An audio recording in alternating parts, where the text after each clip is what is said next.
আসরে যখন বিচার কাজ শুরু হবে তখন সর্বপ্রথম হিসাব নেওয়া হবে নামাজের। নামাজ হলো ভেস্তের চাবি, তা আমরা সকলেই জানি, কিন্তু জানা সত্ত্বেও আমরা নামাজ পড়ি না। প্রিয় নবী হাদিসে বলেছেন, বেনামাজিদেরকে দুনিয়াতেই 5টি শাস্তি দেওয়া হবে। বেনামাজিরা দুনিয়াতেই এই 5টি শাস্তি না পাওয়া পর্যন্ত মৃত্যুবরণ করবে না। মৃত্যুর আগে তাদের এই শাস্তি ভোগ করতে হবে। প্রিয় নবীর এই হাদিসটি অবশ্যই শেয়ার করে দিবেন। প্রিয় নবীর হাদিস জেনে যে ব্যক্তি অন্যের কাছে শেয়ার করলো না, তাকে প্রিয় নবী উম্মত বলে পরিচয় দিবে না।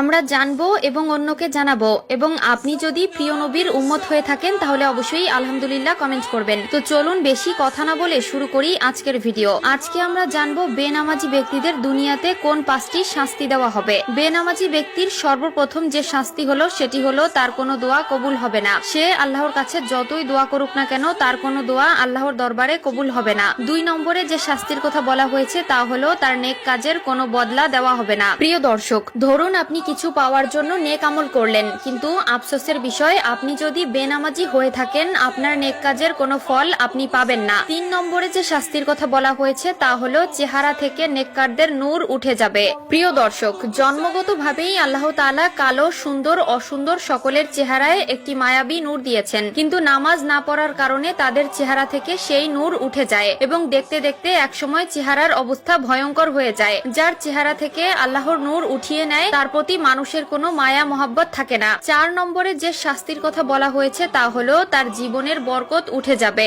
আয় রোজগারে বরকত থাকবে না, ব্যবসা বাণিজ্যে কোনো সাফল্য পাবে না, সংসার জীবনে একটার পর একটা অশান্তি লেগেই থাকবে।